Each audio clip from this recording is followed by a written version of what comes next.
পশ্চিমবঙ্গ সরকারের দৃষ্টি আকর্ষণ করে বলতে চাই যে এই পবিত্র রমজান মাসে চাল, ডাল, চিনি, খেজুর, শুকনো ফল বা অন্যান্য যেগুলো আবশ্যক প্রয়োজনীয় জিনিস তা যেন সস্তায় রেশন দোকানের মাধ্যমে বন্টন করা হয়।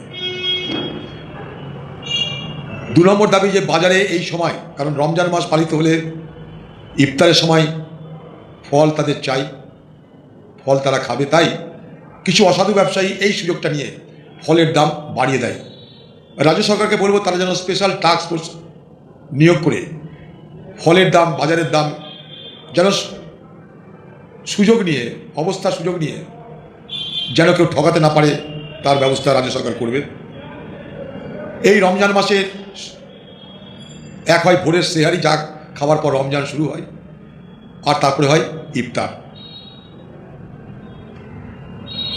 এই সময়টাই যেন কখনো কোথাও বিদ্যুৎ বিভ্রাট না হয়, তার জন্য রাজ্য সরকারকে আগাম ব্যবস্থা নিতে হবে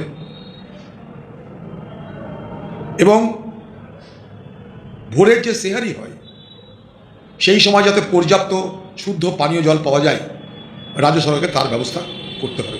হঠাৎ করে সারা দেশের যে যেখানে আছে, যে যেখানে কর্মরত, তারা সব বাড়ি ফিরে আসতে চাই, আত্মীয়দের সঙ্গে মিলতে চাই, ঈদুল ফিতর উদযাপন করতে চাই। তাদের যাতায়াতের ব্যবস্থা যেন সুগম হয়, তার জন্য বিশেষ ট্রেন, অতিরিক্ত ট্রেন ব্যবস্থা করতে হবে। যে যারা সরকারি কর্মচারী মুসলমান, তাদের যেন রমজান এবং ইফতার যেহেতু হয় সন্ধ্যের খাবার খেতে হয়, তার জন্যে 1-2 ঘন্টা আগে যেন তাদের ছুটি দেওয়ার ব্যবস্থা করা হয়। আর আরেকটা কথা, সেটা যে ঈদের দিন পশ্চিমবঙ্গে একদিন ছুটি দেওয়া হয়, আমি এই ছুটিটা 3 দিন করার দাবি জানাচ্ছি।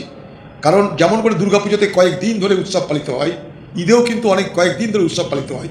একদিনের এটা সম্পূর্ণ হয়তো দিনের দিন উৎসবটা হলো, কিন্তু আত্মীয় স্বজনের বাড়ি যাতায়াত, দেখভাল, দেখাশোনা এগুলো করার জন্য একটু সময় দরকার।